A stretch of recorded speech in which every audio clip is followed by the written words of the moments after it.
Provérbios capítulo 3, nós vamos ler a partir do versículo 1. Filho meu, não te esqueças da minha lei, e o teu coração guarde os meus mandamentos, porque eles aumentarão os teus dias e te acrescentarão anos de vida e paz. Não te desamparem a benignidade e a fidelidade. Ata-as ao teu pescoço, escreve-as na tábua do teu coração, e acharás graça e bom entendimento aos olhos de Deus e do homem. Confia no Senhor de todo o teu coração e não te estribes no teu próprio entendimento. Reconhece-o em todos os seus caminhos e ele endireitará as tuas veredas. Amém. Até aqui. Sempre existem áreas nas nossas vidas nas quais nós somos fracos e outras áreas nas quais nós somos fortes. Alguns de nós talvez não sejam os melhores motoristas que existem. Mas talvez esses sejam bons cozinheiros. Outros são capazes de cozinhar algo que nenhum cachorro se dispõe a comer. De tão ruim que é. Mas talvez eles dirigem como ninguém. Alguns talvez sejam prodígios da matemática, física, química, mas não suportam e nem entendem as nuances das chamadas ciências humanas e não exatas. E já outros são o exato oposto disso. Todos temos áreas em que nós somos fracos e outras nas quais somos fortes. E temos esse mesmo problema no que diz respeito à moralidade e à santificação. Existem áreas da esfera moral nas quais nós somos fortes. Mas existem outras áreas em que nós somos fracos, em que sempre cedemos diante da tentação, áreas em que nós sempre pecamos. Mas, diferente das esferas material e intelectual, nas quais não existem consequências graves para o reconhecimento de que somos fracos em algumas coisas e fortes em outras, a consequência na esfera moral é grave para as nossas fraquezas. Por exemplo, se alguém é fraco em matemática, isso não tem grande consequência para ela desde que ela não trabalhe com matemática na vida dela. Ou se alguém é fraco em português, isso não tem grande significância para ela, caso ela não viva de escrever textos e falar em público. Mas na esfera moral, qualquer área de fraqueza que nós temos, existem consequências graves. A consequência mais imediata são os problemas e sofrimentos que nós enfrentamos como consequências das nossas fraquezas morais. Por exemplo, se a gente tem um pavio curto, se a gente se irrita facilmente e briga facilmente, a vida em familiar sempre vai ser cheia de problemas, né? Porque a vida familiar vai ser marcada por brigas e discussões. Então, a consequência mais imediata dessa fraqueza moral são as dificuldades que surgem. Por exemplo, brigas na família, discussões na família. E se de forma não arrependida nós nos contentarmos com as nossas fraquezas morais, nós vamos enfrentar também a consequência escatológica da prática do pecado, que é a perdição eterna. Mas Deus não nos abandona à própria sorte neste mundo dominado pelo pecado. Deus quer fortalecer os seus filhos nas áreas da esfera moral em que nós somos fracos. Se nós temos problema de nos irritarmos facilmente, de brigarmos facilmente, Deus quer nos fortalecer nessa área para que nós não briguemos tanto. Para que quando surge uma situação em que normalmente a gente ficaria brabo, irritado e já começaria a gritar e a brigar com as pessoas, a gente fique calmo, tranquilo e resolva a situação sem brigar com ninguém, sem discutir com ninguém. Deus quer nos fortalecer nas áreas em que nós somos fracos. E você sabe como Deus nos fortalece nas áreas em que somos fracos? Da mesma forma que nós fortalecemos o nosso corpo, através do exercício. Se nós nos achamos fracos fisicamente, nós devemos nos exercitar e nós vamos ficar fortes. Ou como qualquer área da nossa vida. Se a gente está na escola, a gente está aprendendo matemática, por que o professor dá o tema, a lição de casa? Para que o aluno exercite aquilo que ele aprendeu. Porque se ele simplesmente aprender aquilo que o professor explicou lá no quadro negro e não exercitar aquilo, ele não vai internalizar aquele entendimento. Ele vai aprender, mas logo depois ele vai esquecer. Como, na verdade, ocorre quando a gente sai da escola. Né? A gente nós aprendemos muitas coisas na escola que, infelizmente, nós esquecemos. Por quê? Porque a gente deixou de exercitar. E é assim que Deus nos fortalece nas áreas morais em que nós somos fracos, nos exercitando nessas áreas. E para sermos treinados, exercitados por Deus, é necessário que nós abandonemos a tolice arrogante e prepotente que confia mais na nossa própria sabedoria do que na sabedoria de Deus, porque essa é a razão de nós sermos fracos em determinadas áreas da esfera moral.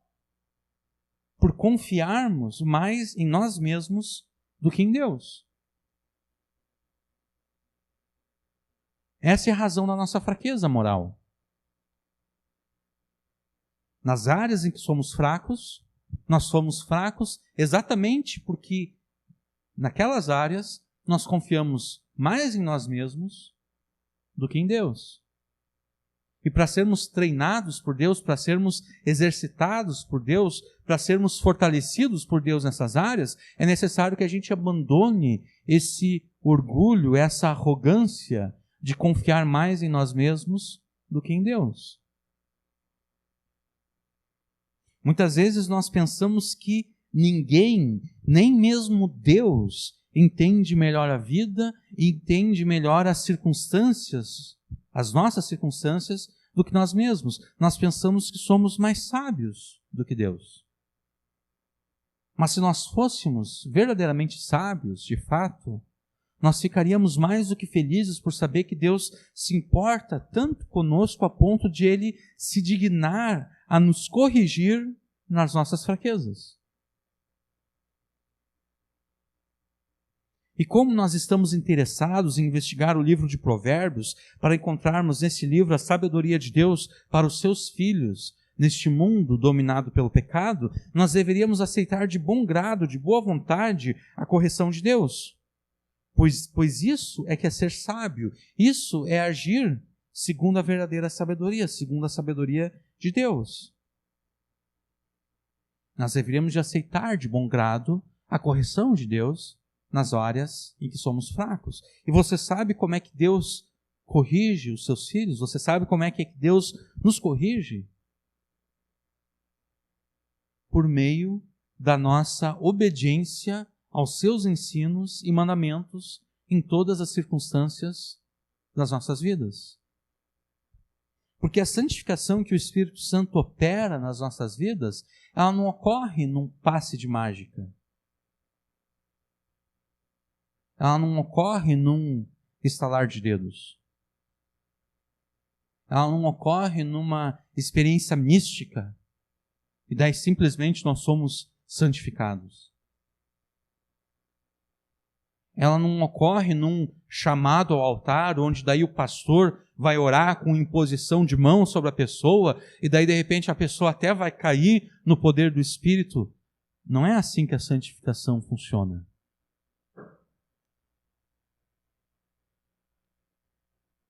A santificação que o Espírito Santo opera em nossas vidas, ela não ocorre como num passe de mágica, no instalar de dedos. Em qualquer área da vida, nós aprendemos e somos treinados na prática diária e constante, que foi aquilo que eu falei acerca da matemática, por exemplo.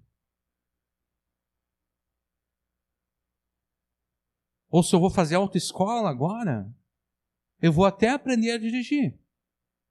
Mas se depois que eu tirar a carteira, eu não pego constantemente o carro e saio a dirigir por aí, eu nunca vou ser um bom motorista. Porque é necessário treino, é necessário prática.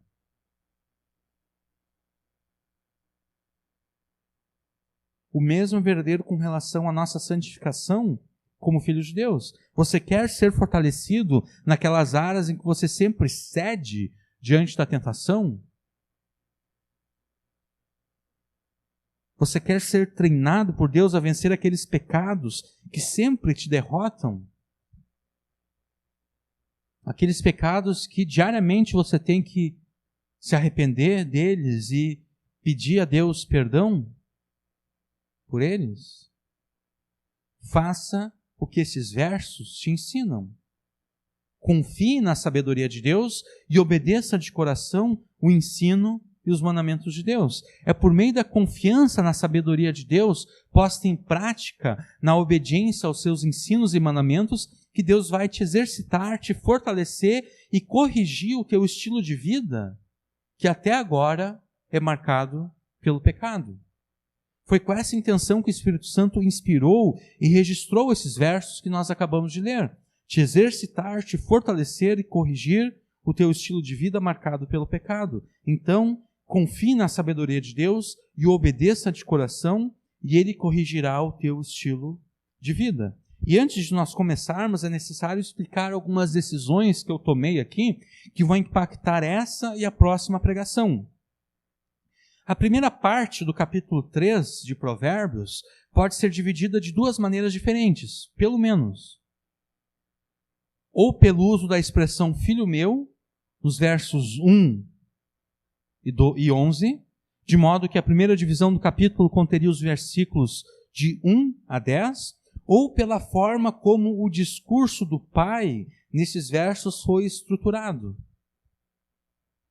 Que então a primeira divisão ficaria do versículo 1 até o versículo 12. Se vocês prestarem atenção, do versículo 1 até o versículo 12, vocês vão perceber que nos versículos ímpares existem admoestações. E nos versículos pares existem motivações. Os versículos 1, 3, 5 e a primeira metade do versículo 6, o versículo 7, 9 e 11 contém admoestações. Já os versículos 2, 4, a segunda metade do versículo 6, versículo 8, 10 e 12 contém motivações. E eu creio que essa é a melhor divisão para a primeira parte, porque ela nos ajuda a ver o paralelismo, inclusive, entre o amor dos pais terrenos pelos seus filhos, nos versículos 1 e 2, e o amor do Pai Celeste pelos seus filhos, nos versículos 11 e 12. Mas se nós fôssemos nos dedicar ao estudo desses 12 versos em uma única pregação, nós teríamos que escolher entre duas opções. A primeira seria nós tratarmos esses 12 versículos de forma superficial num espaço de no máximo 2 horas. Ou estudaríamos esses versos com profundidade numa pregação que duraria provavelmente 4 horas. Como uma pregação de 4 horas acaba se tornando cansativa demais? E como é falta de respeito e falta de consideração a Deus tratar esses versículos de forma superficial, nós vamos nos contentar então em estudar apenas os primeiros 6 versículos, dando um tratamento profundo que eles merecem num período não superior a 2 horas de pregação. Então você sabe que pelo menos daqui a 2 horas nós vamos estar indo para casa.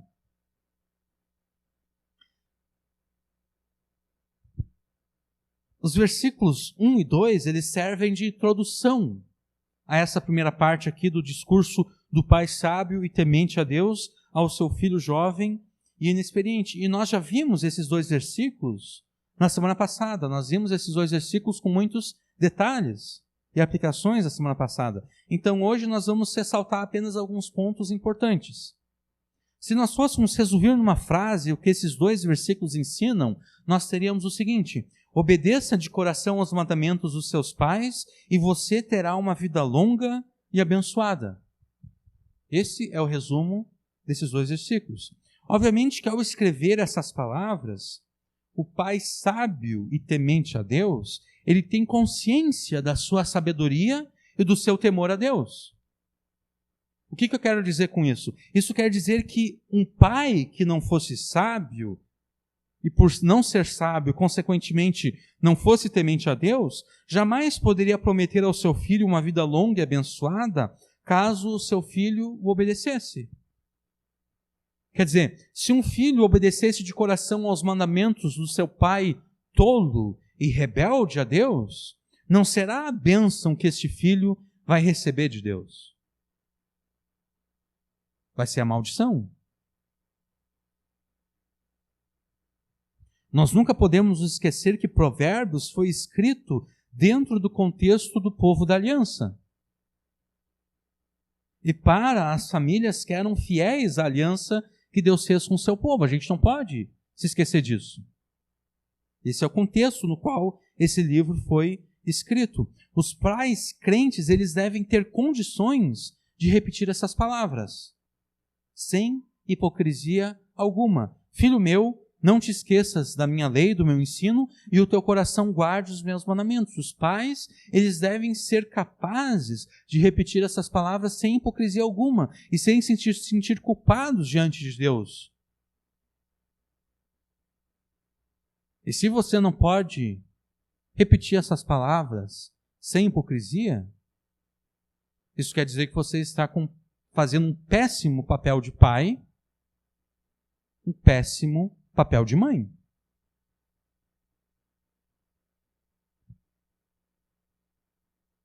Se você não pode repetir essas palavras para os seus filhos sem hipocrisia alguma,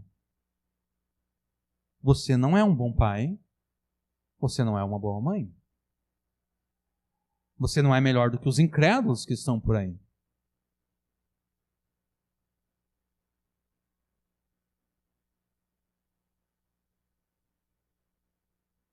E se esse é o caso, você deve se arrepender diante de Deus. Porque Deus vai cobrar isso de você. Os pais crentes, então, eles devem ter condições de repetir essas palavras sem hipocrisia alguma. E os filhos crentes devem ser fiéis em não descartar e nem desvalorizar o ensino dos seus pais e, com o coração transformado pelo Espírito Santo, guardar os mandamentos que os seus pais lhes ordenarem. Ao obedecer de coração o ensino, os mandamentos dos seus pais, a vida dos filhos será abençoada. Os seus dias neste mundo serão aumentados e os anos que você estiver nesse mundo serão cheios de vida e paz. Uma vida longa no Antigo Testamento, ela é sinal de que Deus aprova a vida e o proceder de uma pessoa. E vida e paz aqui descrevem uma vida abençoada por Deus, com toda a suficiência e felicidade, livre de toda hostilidade e carência, repleta de contentamento interior, deleite, alegria e prazer. Aqueles que com seu coração transformado obedecem ao ensino e aos mandamentos dos seus pais, esses agradam a Deus. E como resultado, Deus lhes dará uma vida longa e abençoada neste mundo, com toda a suficiência e felicidade, sem hostilidades e carências, repleta de contentamento interior, deleite, alegria e prazer. E como nós vimos também na semana passada, essa promessa aqui reflete o 5º mandamento lá em Deuteronômio 5,16, que também foi repetido por Paulo em Efésios 6, 1 ao 3. Honra teu pai e tua mãe, como o Senhor teu Deus te ordenou, para que tenhas vida longa e para que vivas bem na terra que o Senhor teu Deus te dá. Isso é Deuteronômio 5,16. Filhos, sede obediente aos vossos pais, o Senhor, pois isso é justo. Honra teu pai e tua mãe. Este é o primeiro mandamento com promessa, para que vivas bem e tenhas vida longa sobre a terra. Efésios 6, do 1 ao 3. O segredo, então, para uma vida longa e cheia de bênçãos neste mundo é a obediência sincera e honesta aos ensinos e mandamentos dos pais. Uma obediência que frutifica de um coração transformado pelo Espírito Santo. Então, obedeça de coração aos mandamentos dos seus pais e você terá uma vida longa e abençoada. Mas qual é o ensino que o filho jamais deve descartar e desvalorizar? Quais são os mandamentos que o filho deve obedecer de coração? O primeiro desses mandamentos é o que está no versículo 3. Não te desamparem a benignidade e a fidelidade. Ata-as ao teu pescoço, escreve-as na tábua do teu coração. No original hebraico, benignidade e fidelidade são uma combinação de qualidades morais que ocorrem em várias passagens do Antigo Testamento. Juntas, essas qualidades expressam o relacionamento ideal entre uma pessoa e o seu próximo. Essas palavras descrevem como Deus quer que nós nos relacionemos com as pessoas, com benignidade e fidelidade. Essas palavras também descrevem um relacionamento ideal entre nós e Deus. Deus quer que o nosso relacionamento com Ele seja marcado pela benignidade e fidelidade. Benignidade tem o sentido de ser conforme aquilo que é verdadeiro e real e, portanto, confiável, honesto, íntegro e fiel. A benignidade é o estado ou a condição de ser confiável a uma pessoa ou a um padrão. A benignidade é o estado ou a condição de dizer a verdade e viver de acordo com um padrão moral. A benignidade é o amor fiel, é o amor leal. Já a fidelidade tem o sentido de devoção, de um amor e de um afeto que é constante e que tem como base um relacionamento anterior com aquele a quem se demonstra fidelidade. E por isso só dá para perceber que essas duas palavras, elas se sobrepõem nos seus sentidos e nos seus significados. E por isso mesmo elas sempre figuram juntas em muitas passagens do Antigo Testamento. A expressão não te desamparem tem o sentido de não deixe de ser benigno, não desista de ser fiel. Ou ainda, nunca deixe de demonstrar um amor leal, jamais desista de ser fiel. Mas aí vem a pergunta: a quem nunca devemos deixar de demonstrar um amor fiel e leal? A quem devemos ser sempre fiéis? A Deus e a todas as demais pessoas com quem nós nos relacionamos. Isso fica claro quando nós observamos o resto do versículo. Não te desamparem a benignidade e a fidelidade, ata-as ao teu pescoço, escreve-as na tábua do teu coração. Nós devemos pegar esse amor leal, essa fidelidade e amarrar ao nosso pescoço. Nós devemos pegar esse amor leal, essa fidelidade e escrevê-los na tábua do nosso coração. Agora, obviamente que essa linguagem aqui, ela não é uma linguagem literal. Ela é uma linguagem simbólica. O que as pessoas usam, principalmente as mulheres, no pescoço? Um colar? Né? E por que as mulheres usam colar? Estética, né? Estética. O colar deixa a mulher mais bonita, por isso que ela usa. Se o colar deixasse a mulher mais feia, provavelmente as mulheres não usariam. Né? Depende do colar também, claro, né?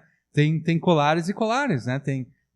Existe uma questão também de bom gosto, né? Mas pensa num colar bonito.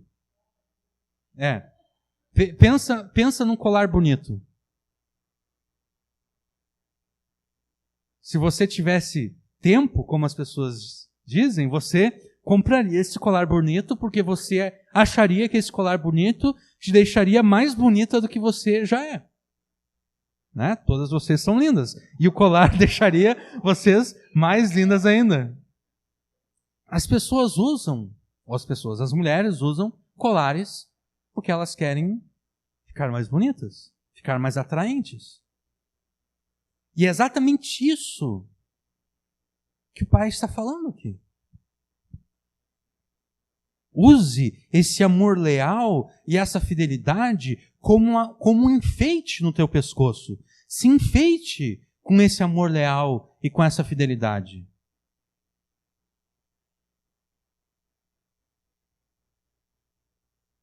Use o amor leal e a fidelidade como um adorno, como um ornamento, como algo que embeleza. Você deve demonstrar e viver o amor leal e a fidelidade sempre e a todo momento, como um colar que você exibe com orgulho. Mas este amor leal e fidelidade não devem permanecer como qualidades morais externas apenas. Pelo contrário, o amor leal e a fidelidade devem governar o seu coração. Esse é o sentido de escrevas na tábua do teu coração. O amor leal e a fidelidade não podem ser simplesmente realidades externas que você finge para as demais pessoas, porque se você não amar com lealdade, se você não for fiel, o que as pessoas vão dizer? O que as pessoas vão pensar de mim? Não é essa a razão pela qual você deve amar com lealdade e ser fiel.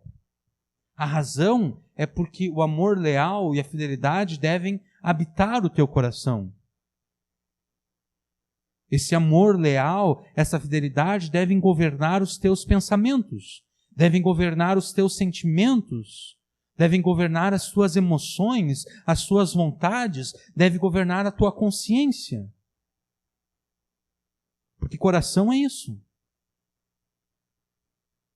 Coração é a sede, é o lugar onde se encontram os nossos pensamentos, as nossas emoções, os nossos sentimentos, as nossas vontades e a nossa consciência.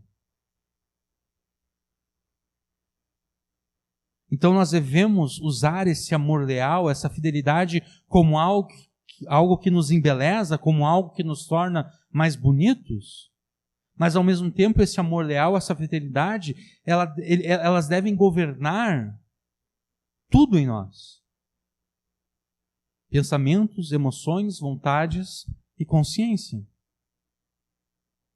Tudo em você deve ser governado pelo amor leal e pela fidelidade, tanto no seu relacionamento com Deus, como também nos relacionamentos com as demais pessoas. E o que vai acontecer quando tudo em você for governado pelo amor leal e pela fidelidade, tanto no relacionamento com Deus como as demais pessoas? Acontece aquilo que está no versículo 4. E acharás graça e bom entendimento aos olhos de Deus e do homem. Você achará graça e bom entendimento aos olhos de Deus e das demais pessoas. Achar graça aos olhos de alguém é uma expressão que ocorre várias vezes no Antigo Testamento e ela significa ser aceito e ser aprovado aos olhos dessa pessoa. O que implica o recebimento de carinho e compaixão de quem aceita e aprova aquela pessoa.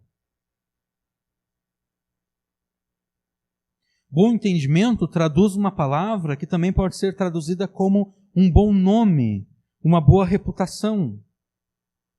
Aqueles que são em tudo governados pelo amor leal e pela fidelidade terão uma boa reputação diante de Deus e das pessoas. E por isso mesmo Deus e as pessoas aceitarão e tratarão aqueles que têm esse amor leal e fidelidade com compaixão.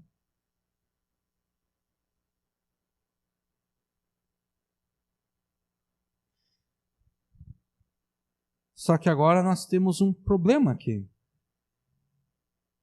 Porque certamente aquelas pessoas que em tudo são governadas pelo amor leal e pela fidelidade, significa que, dentre outras coisas, essa pessoa, ela vive piedosamente em Cristo Jesus. Vocês concordam? Quem em tudo é controlado por esse amor leal e por essa fidelidade é uma pessoa que está vivendo piedosamente em Cristo Jesus. E Paulo afirma em 2 Timóteo 3,12 que todos aqueles que querem viver piedosamente em Cristo Jesus serão perseguidos. Então, por um lado, nós temos aqui dito que se nós tivermos em nós, se nós em tudo formos governados por esse amor leal e por essa fidelidade, tanto Deus quanto as pessoas verão a nossa boa reputação e nos aceitarão e nos tratarão com carinho, com compaixão. Mas, por outro lado, se nós fizermos isso, nós estaremos vivendo piedosamente em Cristo Jesus. E Paulo diz que quem vive piedosamente em Cristo Jesus será perseguido. Como conciliar, então, essas duas coisas? Como conciliar a afirmação que diz que aquele que em tudo é governado pelo amor leal e pela fidelidade terá uma boa reputação diante das pessoas e por elas será aceito e tratado com compaixão, com a afirmação que diz que aquele que viver piedosamente em Cristo Jesus será perseguido? Como conciliar essas duas coisas? A resposta a essa aparente contradição está em nos lembrarmos novamente que Provérbios foi escrito dentro do contexto da aliança de Deus com o seu povo e para o povo da aliança. Isso significa que aqueles que enxergam em nós esse amor leal e essa fidelidade e consideram a nossa reputação como boa e então nos aceitam e nos tratam com compaixão, esses são filhos de Deus. São aqueles que veem com bons olhos o amor leal e a fidelidade. Mas os incrédulos, aqueles que não são filhos de Deus, eles vão te odiar. Eles vão te tratar conforme os seus próprios pecados, porque eles não suportam esse amor leal. Eles não suportam essa fidelidade daquele que vive piedosamente em Cristo Jesus. É assim que nós conciliamos essas duas afirmações bíblicas. Mas enquanto você recebe do mundo perseguição por amar com lealdade, por ser fiel, Deus e aqueles que são filhos de Deus reconhecerão a tua boa reputação. Enquanto você recebe do mundo perseguição por amar com lealdade, por ser fiel, Deus e aqueles que são filhos de Deus te aceitarão e te tratarão com compaixão. A pergunta de aplicação que todos nós esperamos aqui é a seguinte: você é governado por este amor leal e por essa fidelidade?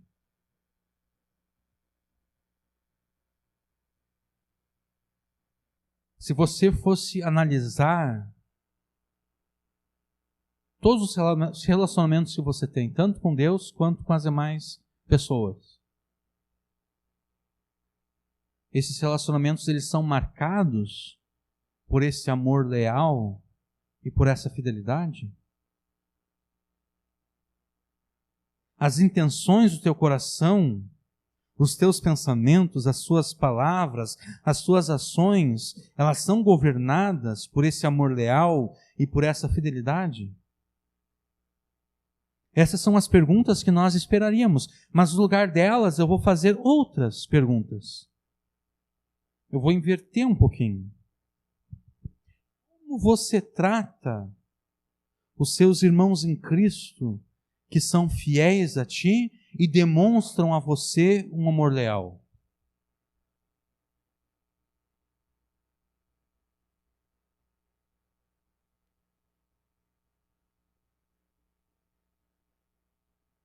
Eu não quero saber se você tem esse amor leal ou se você tem essa fidelidade. Eu quero saber como você trata os teus irmãos em Cristo que têm esse amor leal, que demonstram a você esse amor leal, que demonstram a você essa fidelidade. Você reconhece no amor leal e na fidelidade dos seus irmãos em Cristo aquela boa reputação que é característica dos filhos de Deus? Você retribui o amor leal e a fidelidade deles com aceitação e compaixão, como Deus faz? Ou você os despreza e os trata mal do mesmo modo que o mundo os despreza e os trata mal?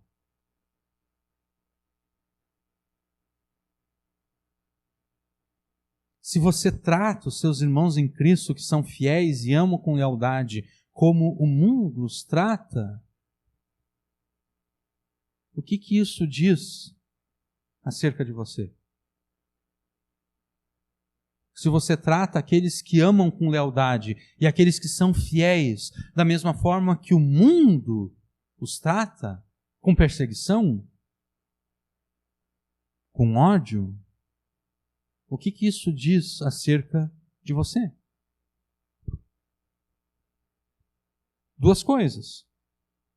Que ou você não é um filho de Deus, ou você é um filho de Deus que tem descartado e tem desprezado os seus ensinos e mandamentos.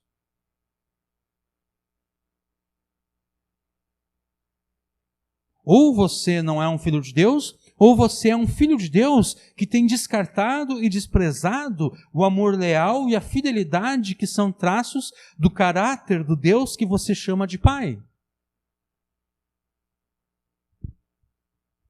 E o que você deve decidir, então, é quem você é.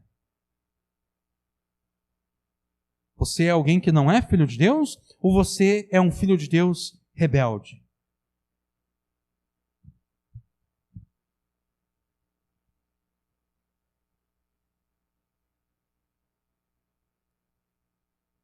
Se você se percebe como alguém que não é filho de Deus, confesse isso a Deus. E peça que o Espírito Santo transforme o teu coração e que, conforme as promessas da nova aliança, a lei de Deus seja escrita nas tábuas do teu coração.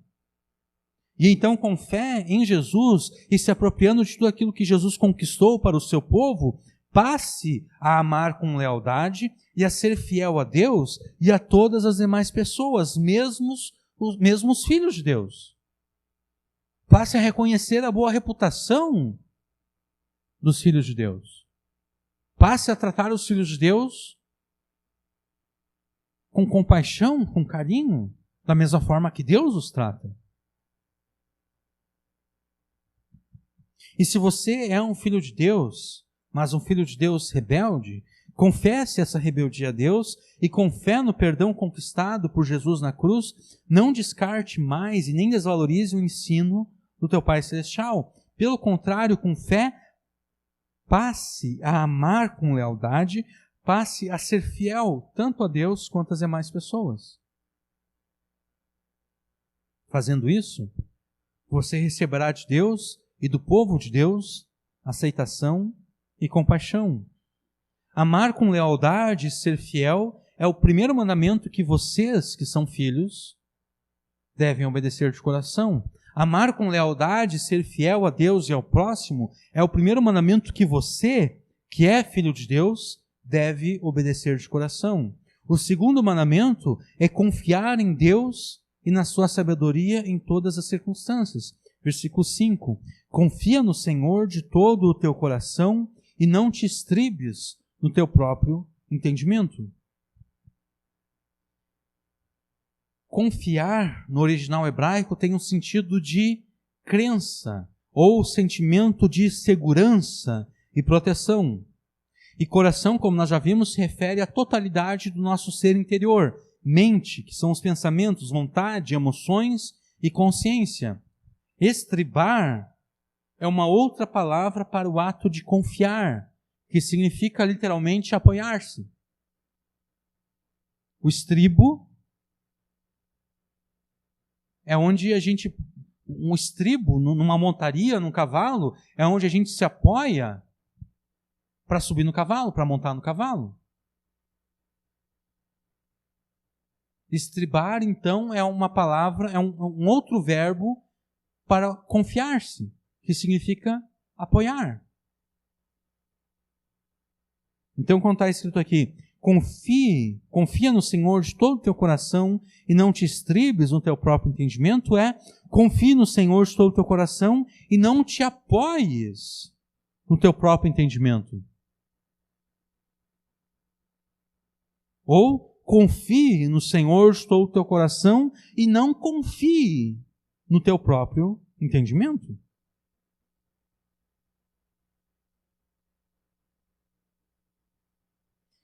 No original hebraico, o entendimento diz respeito à compreensão, ou seja, diz respeito à coleção de conceitos e informações que uma pessoa conhece, diz respeito à capacidade para reagir de forma hábil às situações da vida. Entendimento também se refere à capacidade para o pensamento racional ou ainda à condição cognitiva que alguém tem para entender um assunto. O verso 5, então, nos diz que nós devemos confiar em Deus de todo o coração e não nos apoiarmos, não confiarmos no nosso próprio entendimento, na nossa própria capacidade de discernir entre o bem e o mal, na nossa própria capacidade de respondermos com habilidade às situações da vida, na nossa própria capacidade para entender e conhecer um assunto. Mas confiar em Deus de todo o coração não se limita à fé subjetiva que nós devemos ter em todas as circunstâncias da vida. Confiar em Deus de todo o coração não se limita à fé que no meio das situações difíceis deve dizer o seguinte: eu sei que todas as coisas contribuem para o bom propósito de Deus na vida daqueles que os amam. Confiar em Deus de todo o coração não se limita a isso. Não significa, não se limita nas situações difíceis dizer, eu sei que isso está cooperando para o meu bem. Nós devemos sim ter esse tipo de confiança em Deus. Mas esse contexto, confiar em Deus de todo o coração, significa muito mais do que isso, embora não menos do que isso. Nesse contexto, confiar em Deus de todo o coração significa demonstrar uma fé objetiva em Deus e na sabedoria de Deus. Por exemplo, todos enfrentam problemas e situações difíceis da vida. Tanto os crentes como os incrédulos. Tanto os filhos de Deus como os filhos do diabo. Mas como é que normalmente os incrédulos, como é que normalmente os filhos do diabo resolvem os seus problemas?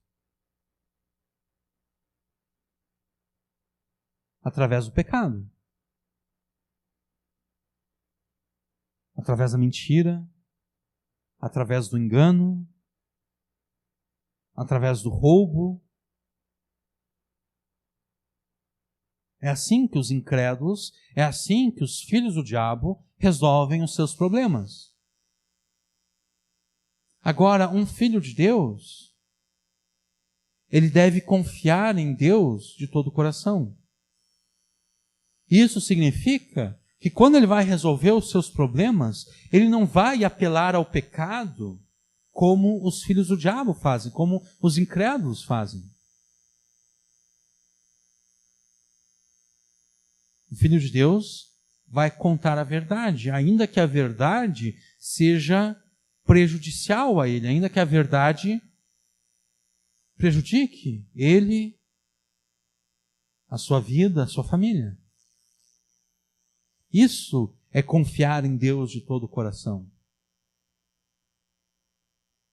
é fazer a vontade de Deus, mesmo sabendo que ao fazer a vontade de Deus, eu provavelmente vou me dar mal.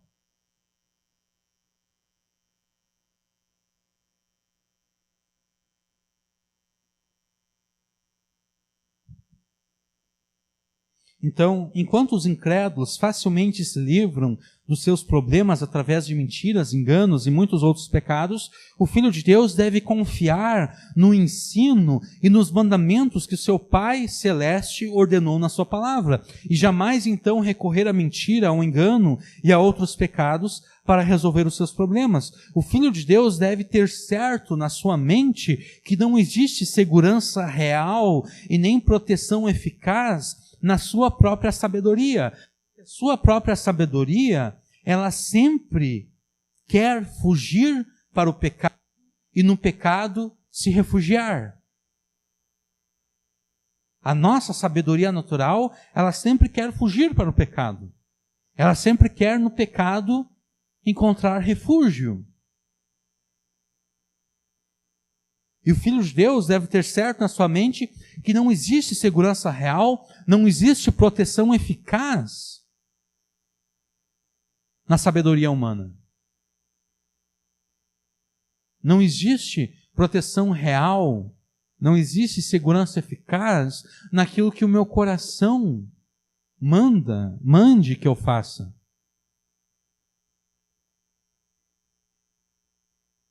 Que é muito comum, né? Fulano, faz aquilo que o teu coração manda. Isso não é um conselho de Filho de Deus, isso não é um conselho que Deus dá na sua palavra. Através do profeta Jeremias, Deus diz que o coração humano é extremamente corrupto e enganoso. O coração humano não se cansa de levantar para si ídolos e deuses falsos.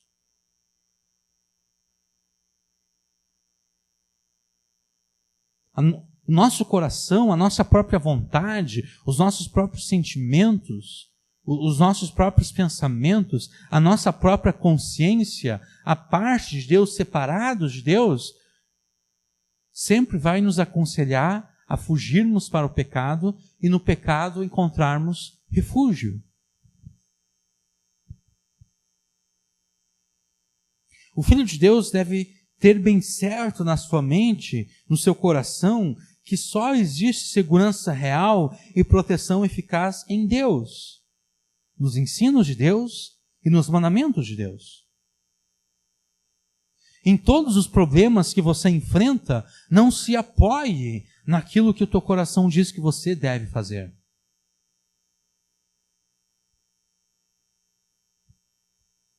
Em todos os problemas que você enfrenta, não confie naquilo que o teu coração diz que você deve fazer. Em todos os problemas que você enfrenta, não faça aquilo que o teu coração diz que você deve fazer.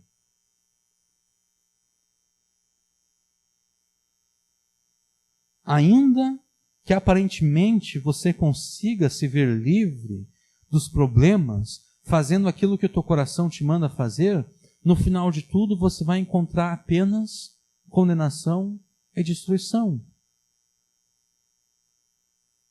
Porque a mentira, ela tem perna curta.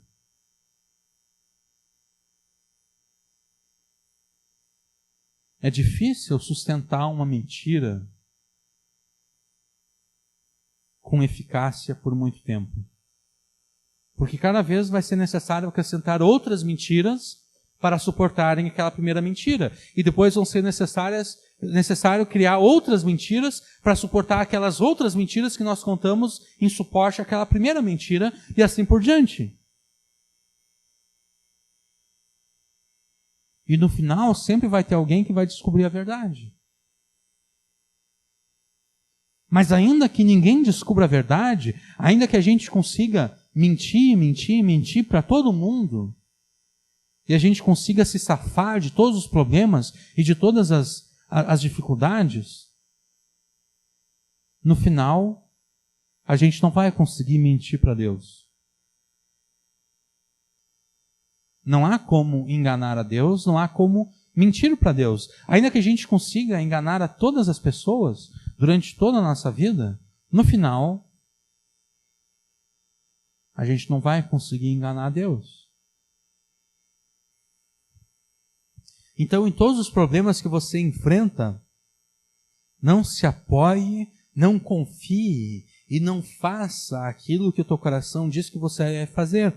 Porque ainda que aparentemente você consiga se livrar dos problemas, fazendo aquilo que o teu coração te manda fazer, no final de tudo você vai encontrar apenas condenação e destruição. Em todos os problemas que você enfrenta, confie unicamente naquilo que Deus te ensina e te ordena nos seus mandamentos. Somente no ensino e nos mandamentos de Deus existe proteção e segurança que são de fato reais e eficazes. Isso é confiar em Deus de todo o coração. Isso é não confiar no seu próprio entendimento humano. A primeira metade do versículo 6 diz o seguinte: reconhece o Senhor em todos os seus caminhos. Você deve estar consciente de que Deus, o Senhor, é soberano sobre todas as circunstâncias da sua vida e que nessa soberania Ele determinou como você deve agir e reagir em cada situação. Você deve estar apto a reconhecer o teu Pai Celeste em todas as circunstâncias da vida, especialmente aquelas circunstâncias ruins e problemáticas. Por mais difíceis que sejam as suas circunstâncias atuais, nada do que tenha acontecido com você está fora do controle de Deus. Nada do que está acontecendo no mundo está fora do controle de Deus.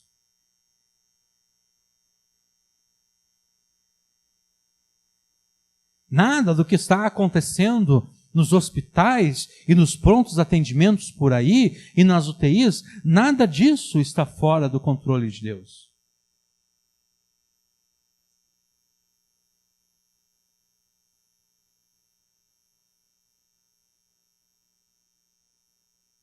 E a vitória, a sua vitória nessa circunstância difícil, não está em tentar escapar dessa situação usando a sabedoria humana, que sempre deseja fugir para o pecado e se refugiar no pecado. A sua vitória em qualquer situação difícil, em qualquer circunstância difícil, sobre a qual Deus mesmo é soberano, está em agir conforme aquilo que Deus ordena que você haja ao se encontrar nessa circunstância.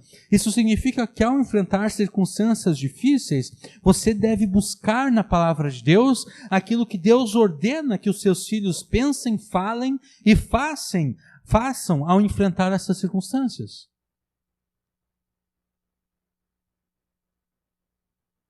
Quando nós enfrentamos circunstâncias difíceis nas nossas vidas e nós não sabemos como Deus quer que nós reajamos a essas circunstâncias e respondamos a elas, é necessário que nós busquemos na palavra de Deus aquilo que Deus ordena que nós façamos.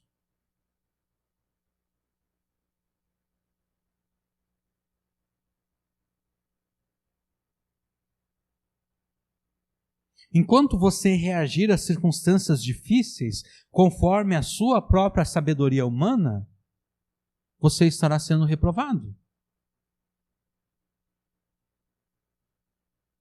A vitória se encontra em agir e reagir às circunstâncias difíceis conforme Deus ordena na sua palavra. É necessário que você, como filho de Deus, reconheça que Jesus é tanto o teu Salvador como também o teu Senhor.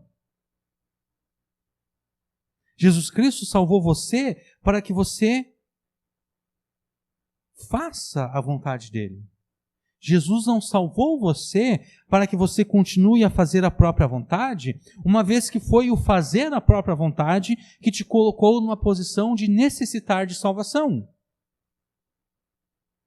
Jesus te salvou para que você faça a vontade dele, que é a mesma vontade de Deus, revelada na Escritura por meio de ensinos e mandamentos. Se você se recusa a fazer a vontade de Deus, se você não reconhece em Jesus o teu Senhor, então Jesus não é nem mesmo o teu Salvador. É necessário que você reconheça que, além de ser soberano sobre as circunstâncias da tua vida, Jesus é também soberano sobre o modo como você deve responder a essas circunstâncias. Jesus determina tudo aquilo por aquilo que você passa, e Ele também determina o modo como você deve responder a essas situações. Se você está enfrentando dificuldades no emprego, foi Jesus que determinou que você passe por essas dificuldades no emprego. Mas Ele também determinou o modo como você deve responder a essas dificuldades no emprego. Se você está passando por dificuldades no casamento, foi Deus que determinou que você passe por essas dificuldades no casamento, mas Deus também determinou o modo como você deve agir no meio dessas dificuldades no casamento. Se você tem dificuldade com os filhos, foi Deus que determinou que você passe por essa dificuldade com os filhos, mas Ele também determinou o modo com o qual você deve agir ao passar por essas dificuldades com os filhos.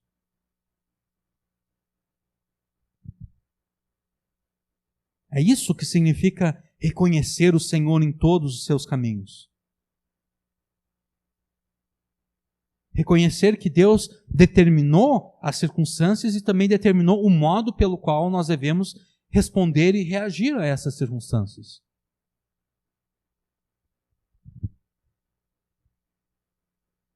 Se você continuamente se recusa a responder e reagir às circunstâncias da vida conforme aquilo que Deus ordena na sua palavra, não é em Deus e nem na sabedoria de Deus que está a tua confiança e a tua segurança. Se você continuamente se recusa a responder e reagir às circunstâncias da vida conforme aquilo que Deus ordena na sua palavra, a tua confiança está em ti mesmo. A tua segurança está em ti mesmo e no teu entendimento. É necessário que você pare de pensar que você entende melhor a sua vida e as circunstâncias da sua vida do que o próprio Deus. É necessário que você pare de pensar que você entende mais a sua vida do que o próprio Deus. É necessário que você pare de pensar que você conhece melhor as circunstâncias da sua vida do que o próprio Deus. Porque isso é uma mentira. Você não conhece melhor a sua vida do que Deus conhece a sua vida. Você não conhece melhor as suas circunstâncias do que Deus conhece as suas circunstâncias. E enquanto você acreditar nessa mentira, você continuará sendo fraco nas áreas da esfera moral em que você é fraco.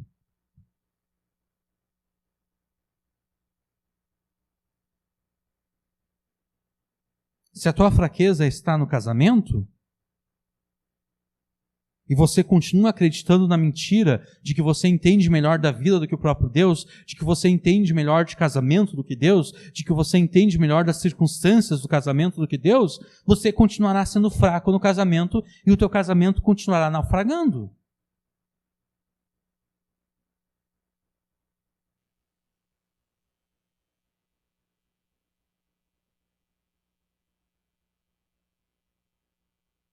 A mesma coisa com relação à criação de filhos.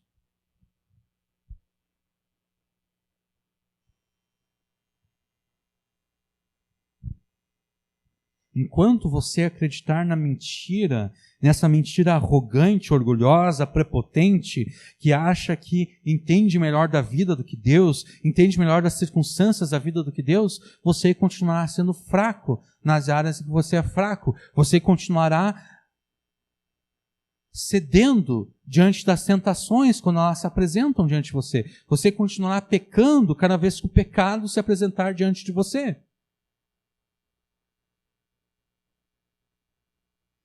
É necessário que você reconheça a soberania de Deus e de Cristo sobre as suas circunstâncias. É necessário que você reconheça a soberania de Deus e de Cristo sobre o modo como você deve agir nessas circunstâncias. A única forma de vencer os pecados que sempre te derrotam é passar a agir conforme Deus ordena que você haja na circunstância em que você se encontra. Se recuse a fugir para o pecado e se refugiar no pecado. Fuja para o ensino de Deus na sua palavra e se refugie nos mandamentos de Deus. Treine e exercite o seu coração a obedecer aos ensinos e aos mandamentos de Deus. E você será fortalecido naquelas áreas em que você hoje é fraco. Não fique esperando que alguma experiência mística te fortaleça. Não fique esperando algum pastor te chamar para frente para impor as mãos sobre você, para que você seja fortalecido nessa área, porque isso não vai acontecer. Talvez até um pastor te chame à frente e ore com você com imposição de mãos. Talvez até você caia no poder do Espírito Santo e fique desmaiado lá por meia hora, 1 hora, 12 horas, um dia inteiro. Mas nada disso vai te fortalecer nas áreas em que você é fraco.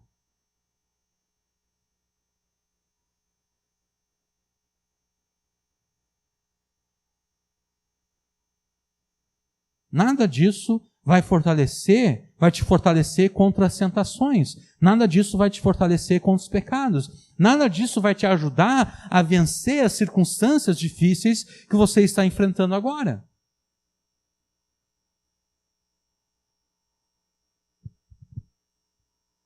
Deus não trabalha a santificação na vida dos seus filhos a partir de alguma experiência mística. O escritor de Hebreus afirmou que Jesus, o Filho de Deus, aprendeu o valor de obediência por aquilo que ele sofreu no meio das circunstâncias da sua vida. E se Jesus, que era o Filho de Deus perfeito, sem pecado, aprendeu o valor da obediência por aquilo que ele sofreu no meio das circunstâncias da sua vida, é assim que nós vamos também aprender o valor da obediência. É assim que o Espírito Santo santifica os filhos de Deus. É assim que o Espírito Santo nos santifica, nos treinando a obedecer ao ensino e aos mandamentos de Deus no meio das nossas circunstâncias. Então, não fique à espera de alguma experiência mística.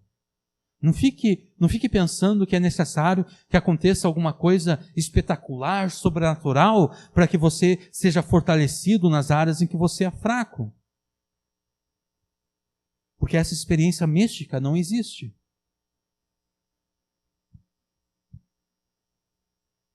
Se fortaleça contra o pecado no meio das circunstâncias da sua vida, obedecendo de coração ao ensino e aos mandamentos do seu Pai Celeste. Faça isso e você começará a vencer as tentações que até hoje te faziam cair diante do pecado. Reconheça que Deus e Jesus são soberanos tanto sobre as circunstâncias que você está vivendo agora, como também sobre o modo como você deve reagir e agir nessas circunstâncias. Se você sempre apelava para a mentira, não minta mais. Se você sempre apelava para a mentira nas circunstâncias difíceis da vida, não minta mais. Fale sempre a verdade, ainda que essa verdade te prejudique, ainda que essa verdade te deixe mal diante das pessoas, ainda que essa verdade te leve as pessoas a te olhar como alguém que não é alguém bom, porque de fato você não é bom. Se de fato a verdade faz com que as pessoas olhem para você como uma pessoa que não é boa, é porque de fato você não é bom. Então admita que você de fato não é bom. Porque o primeiro passo para se tornar bom é admitir que não se é bom. Enquanto você é mau, mas finge ser bom, você jamais chegará a ser bom, de fato. Então, se você sempre apelava para a mentira, não minta mais, mas fale sempre a verdade, mesmo que essa verdade te prejudique. Se você sempre apelava para o engano, não engane mais. Se você sempre apelava para o roubo, não roube mais, mas trabalhe para que você tenha o que repartir com aqueles que nada têm. Se você fugia dos problemas através do abuso do álcool ou através do abuso das drogas, sejam essas drogas lícitas ou não, ou através do abuso dos alimentos, pare de fugir desses problemas dessa forma. Porque de nada adianta fugir dos problemas, porque os problemas eles sempre nos seguem. Os problemas sempre estão atrás de nós. Pare de fugir dos problemas através do abuso do álcool, drogas ou abuso dos alimentos. Pare de fugir dos problemas, mas enfrente-os de frente com oração, súplicas, ações de graças e louvores a Deus. Esses são apenas alguns exemplos de como Deus ordena que você haja e reaja nas circunstâncias em que você se encontra. E na palavra de Deus há muitos outros exemplos. E é necessário que você estude então a palavra de Deus para descobrir como Deus quer que você haja na circunstância em que você está enfrentando agora.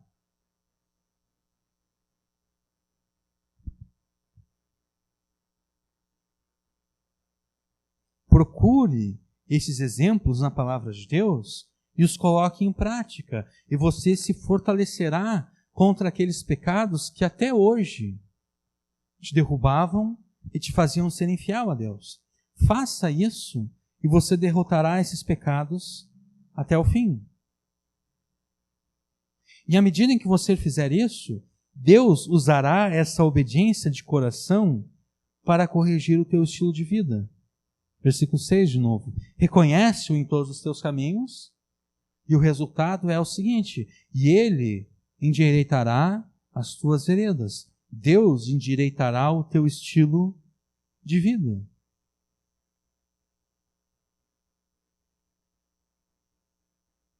É assim que Deus nos corrige. É assim que Deus corrige o nosso estilo de vida. É assim que Deus endireita o nosso estilo de vida. Não num passe de mágica, não num estalar de dedos, não numa experiência sobrenatural, mística, mas na simples compreensão de que Deus é soberano sobre as minhas circunstâncias e sobre o modo como eu devo reagir a essas circunstâncias, e que a vitória está em eu reagir às minhas circunstâncias de acordo com o ensino dos mandamentos de Deus na sua palavra. Ao fazer isso, Deus vai corrigir o meu estilo de vida. Deus vai endireitar o meu estilo de vida.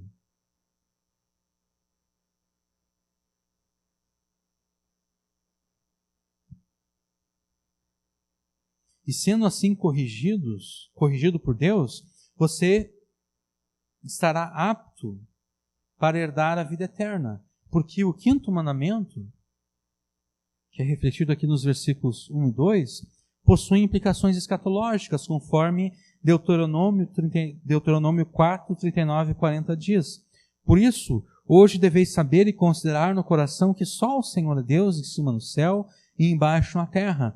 Não há nenhum outro. E guardareis os seus estatutos, os seus mandamentos que hoje vos ordeno, para que vivais bem, vós e vossos filhos, e para que prolongueis os vossos dias na terra que o Senhor vosso Deus vos dá para sempre. A posse da terra prometida pelo povo de Israel é apenas símbolo da posse dos novos céus e da nova terra. Se a obediência ao ensino e aos mandamentos dos pais garante aos filhos uma vida longa e abençoada por Deus, a obediência ao ensino aos mandamentos de Deus garante aos filhos de Deus a vida eterna com o próprio Deus nos novos céus e na nova terra. E esse é o propósito de Deus ao corrigir aos seus filhos.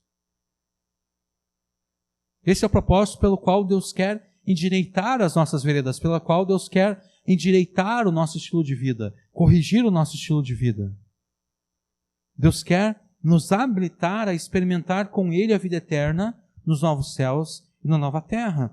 Obedeça de coração aos mandamentos de Deus e Deus corrigirá o teu estilo de vida para que você viva e esteja com Ele eternamente. Muitos poderiam pensar que com isso nós estaríamos ensinando um tipo de salvação pelas obras. Mas isso não poderia estar mais longe da verdade, porque a condição para obedecer de coração aos mandamentos de Deus é ter um coração transformado pelo Espírito Santo. E essa transformação ocorre unicamente mediante as promessas da nova aliança. Nova aliança que foi firmada pelo sacrifício de sangue que Jesus ofereceu a Deus na cruz. Logo, a obediência que nós oferecemos a Deus é fruto da mesma graça pela qual os nossos pecados foram perdoados e pela mesma graça, fruto da mesma graça pela qual nós fomos justificados por Deus e diante de Deus. É isso que Paulo afirma, por exemplo, lá em Efésios 2, versículos 8 até o 10. Porque pela graça sois salvos por meio da fé, e isso não vem de vós, é dom de Deus. Não vem das obras para que ninguém se orgulhe, pois fomos feitos por Ele, criados em Cristo Jesus por as boas obras, previamente preparadas por Deus para que andássemos nelas.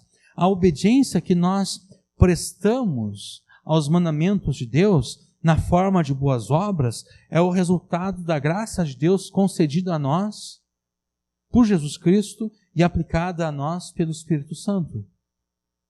Então, a nossa obediência aos mandamentos de Deus é a evidência da ação da graça de Deus nas nossas vidas, de modo que, em vez de negar a graça de Deus, a nossa obediência confirma a graça de Deus.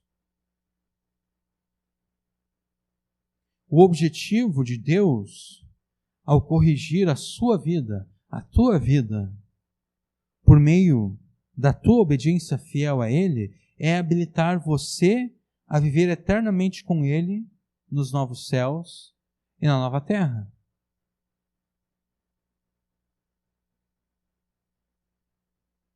Em todas as circunstâncias da vida, confie na sabedoria de Deus e não em si mesmo. Em todas as circunstâncias da vida, faça aquilo que Deus ordena e não aquilo que você pensa que é o certo. Não escute aquilo que o teu coração tem a te dizer. Porque o teu coração é extremamente corrupto. O teu coração é extremamente enganoso. Não diga, não fale para ninguém que essa pessoa deva ouvir o seu coração e deva seguir aquilo que o seu coração lhe diz. Diga para as pessoas que elas devem fazer aquilo que Deus ordena que elas façam na sua palavra. Em todas as circunstâncias da vida, confie na sabedoria de Deus e não em si mesmo. Em todas as circunstâncias da vida, confie na sabedoria que de Deus se revela por meio dos ensinos e mandamentos presentes na sua palavra. E ao confiar na sabedoria de Deus, que se revela por meio dos ensinos e mandamentos que nós temos na sua palavra, você vai colocar esses ensinos e mandamentos em prática. É necessário que você coloque em prática esses ensinos e mandamentos em todas as circunstâncias da vida. Confie na sabedoria de Deus e o obedeça de coração, e Ele corrigirá o teu estilo de vida. E então você estará habilitado a viver eternamente com Deus, não por causa de alguma boa obra que você tenha praticado, mas pela graça de Deus que frutifica em boas obras em você. Confie na sabedoria de Deus e o obedeça de coração, e Ele corrigirá o teu estilo de vida. Amém.